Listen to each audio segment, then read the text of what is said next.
सवितर्दुरितानि परासुव यद्भद्रं तन्नयासुव।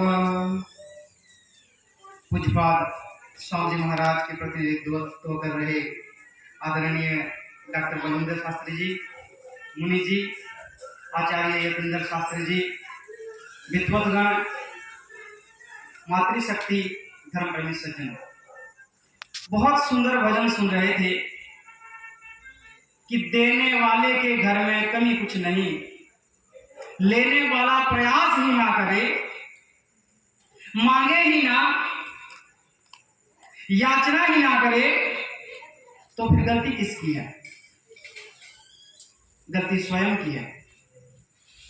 क्योंकि हम अपने मन में नाना प्रकार के विषय भावनाओं को बिठा के रखते हैं, जिसके कारण से सच्चे हृदय से, सच्चे मन से उस परम पिता परमात्मा से प्रार्थना नहीं कर पाते, याचना नहीं कर पाते हैं, जिसके कारण से हम जो हमें चाहिए उस वस्तु को परम पिता परमात्मा से मांग नहीं पाते हैं, जिसके कारण से हमें मिलता नहीं और बाद में हम पछताते रहते हैं कि परमात्मा ने मेरे लिए ये नहीं किया, वो नहीं किया।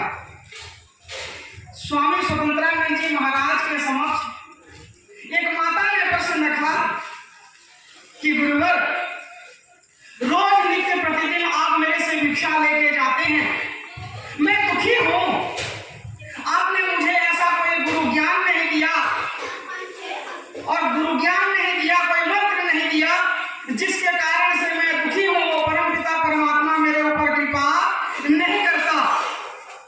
स्वामी स्वतंत्रानंद जी महाराज ने कहा कि मैं कल मंत्र देता हूं। माता तैयार थी, अनेक प्रकार के पकवान बना करके रखी हुई थी। जब स्वामी स्वतंत्रानंद महाराज पहुंचे और भिक्षा लेकर के चलने लगे तो माता ने प्रश्न किया, स्वामी जी आप तो कह रहे थे कि कल मैं गुरु ज्ञान दूंगा, गुरु मंत्र दूंगा, कहां है गुरु मंत्र? तो उस समय स्वामी स्वतंत्रानंद जी उस माता को कहते हैं, माता गुरु ज्ञान ऐसे नहीं दिया जाता, गुरु ज्ञान तब दिया जाता है जब तू अपने अंतःकरण को पवित्र करेगी, साफ करेगी, तब जाके उसमें गुरु ज्ञान या गुरु मंत्र दे सकते हैं।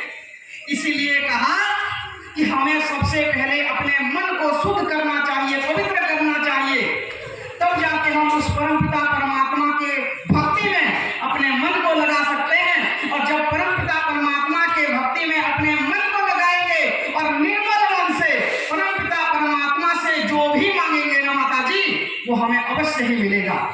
इसीलिए तो बहुत सुंदर कहा है कवि ने, मन साना जग में प्रकाश कोई सच्चा मिते, मन साना कोई और शत्रु होड़े दंगा है, मन से ही रीत प्रीत, मन से ही शांति जीत, मन ही से कलह कपट द्वेष दंगा है, मन ही मिलाता ईश, मन ही दिलाता मुक्ति, मन ही तो डालता सुख कर्मों डंगा है, मन है मरीज को लचीज कोई चीज नहीं।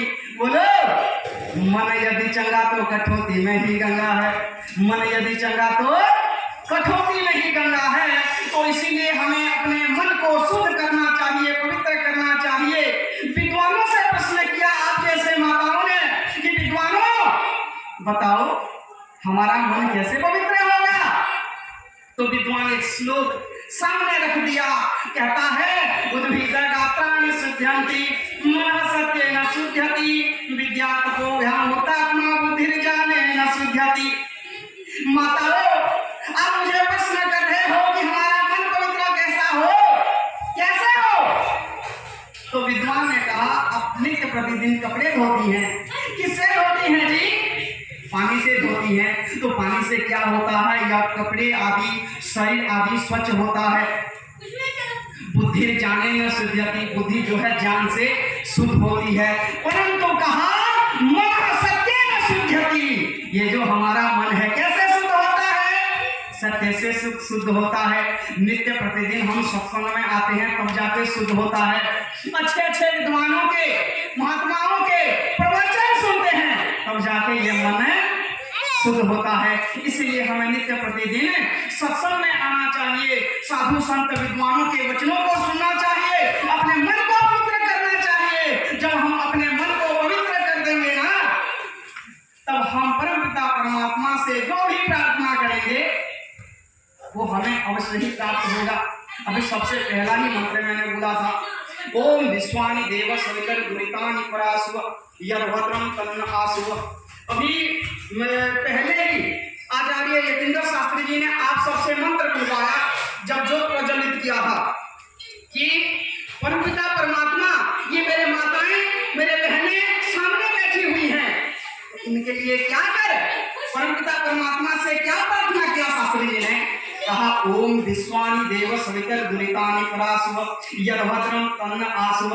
हे प्रभु, सबसे पहले तो संसार के अंदर जितने भी दुर्गुण दुर्व्यसन काम क्रोध लोभ मोह इत्यादि विभावनाएं है ना, उन सबको दूर कर फिर पश्चात क्या कहा, यद्भद्रं तन्न आसुव, जो भद्र है वो मुझे प्रदान कर।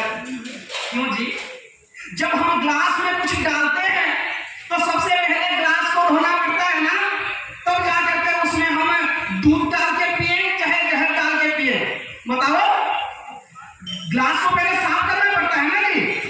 अगर साफ करके पवित्र करके हम कोई पवित्र चीज पिएंगे तो हमारे अंतःकरण वो पवित्र होगा कि नहीं होगा। गंदे मंदे बर्तन में भोजन करेंगे तो हमारा मन भी कलुषित होगा कि नहीं होगा, कलुषित होगा। तो इसीलिए आचार्य यतीन्द्र शास्त्री जी ने मंत्र से ही आप लोगों के लिए, हम सब के लिए परमपिता परमात्मा से प्रार्थना करी कि प्रभु, सबसे पहले तो मेरे अंदर के दुर्गुणों को दूर कर, उसके पश्चात सद्गुणों को भर दे। जब सद्गुण मेरे अंदर आ जाएंगे तो मैं क्या करूंगा, आपकी उपासना करूंगा, आपकी पूजा करूंगा।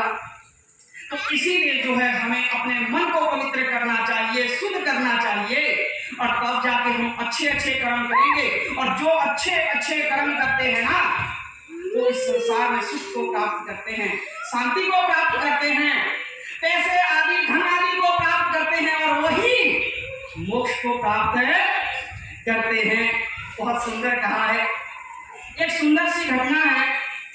एक बार जो है भोज के पिता और भोज के चाचा मुंज, जब भोज के पिता मरणासन पे लेटा हुआ था, मरने ही वाला था, तो उसके भाई मुंज को, यानी भोज के चाचा मुंज को कहा कि भाई, लगता है मैं मरने वाला हूं, तो मैं मरने वाला हूं, और मेरा बच्चा यानी कि जो भोज है वो अभी छोटा है, वो राज्य को नहीं संभाल सकता।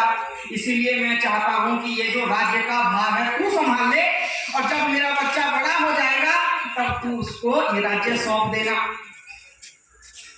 ये कहा और वो अपने देह त्याग दिया। जब देह त्याग दिया तो मुंज ने सोचा कि भाई के आदेश को पालन करना चाहिए, और राज्य को सुचारू रूप से संभालने लगा, और सोचा अभी तो भोज बच्चा है, इसको गुरुकुल में पढ़ने भेज देना चाहिए, और उसको गुरुकुल में पढ़ने भेज दिया। परंतु एक बार मुंज के मन में पाप आया, वो ये विचार करने लगा क्यों ना भोज को मार दिया जाए और राज्य को मैं ही संभाल लूं।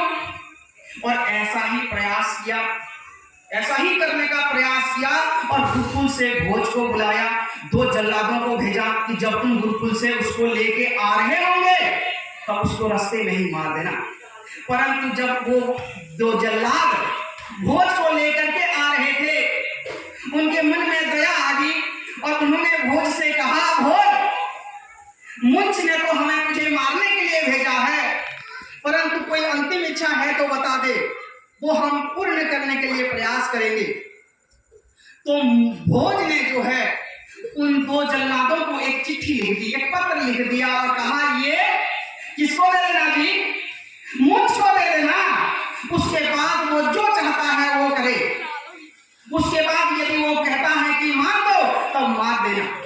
और वो 2 जल्लाद उस पत्र को लेकर के मुंज के पास गए और मुंज को दिखाया, और पत्र को पढ़ करके मुंज फूट फूट करके रोने लगा, और कहा मैं ये अपने भतीजे को मारने जा रहा था, मैं ये क्या करने जा रहा था, ये तो मैं पाप करने जा रहा था।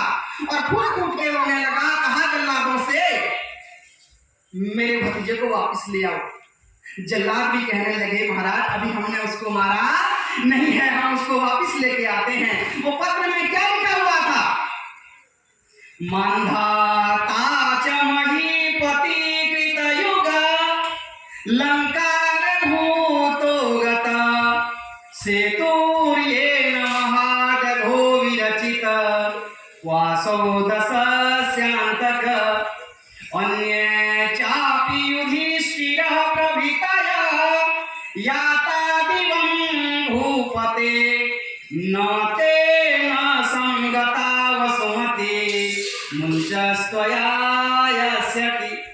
चाचा मुंच, तू जिस राज्य को, जिस संपत्ति को हड़पना चाहता है ना, वो संपत्ति, वो भूमि, वो धरती मांधाता च महीपति कृतयुग लंकार भूतो गत, मांधाते के समान बहुत बड़े बड़े राजा हुए हैं, ये धरती उनके साथ नहीं गई। और जिसने समुद्र में सेतु बना दिया था, 10 सिरों वाला महाज्ञानी को जिसने मार गिराया था, उसके साथ भी ये धरती नहीं गई। अन्य चापि युधिष्ठिरः प्रभृतयः याता दिवं भूपते, और बहुत बड़े बड़े राजा हुए हैं किसके समान? युधिष्ठिर के समान, उनके साथ ये धरती नहीं गई। और तेरे मन में पाप आ गया है, तू मुझे मारना चाहता है, राज्य को हड़पना चाहता है। न तेन संगतम गता वसुमति मुंच स्वया यास्यति। लगता है चाचा मुझ उन सब के साथ ये धरती गई नहीं है, परंतु लगता है ये तेरे साथ जाएगी। जब ये सुना उस चाचा मुंच ने, जब पढ़ा तो उसके मन में जो पाप आ गया था वो पाप दूर हो गया, और वो भोज को बुला करके उसको राज्य सौंप दिया। कहने का मतलब ये है कि मन ही है जो हमें अच्छे कर्मों में लिप्त करता है, और मन ही है जो हमें बुरे कर्मों में लिप्त करता है। इसलिए हम सत्संग में आए, विद्वानों के प्रवचनों को सुने और अपने मन को शुद्ध करें। जब अपने मन को शुद्ध कर देंगे ना, उस अवस्था में परमपिता परमात्मा से हम जो भी मांगेंगे वो हमें अवश्य ही प्राप्त होगा। यही तो हमारे पंडित अरुण वेदालंकार जी कह रहे थे कि देने वाले के घर में देर नहीं है, कमी नहीं है, मांगने वाला सच्चे हृदय से मांगने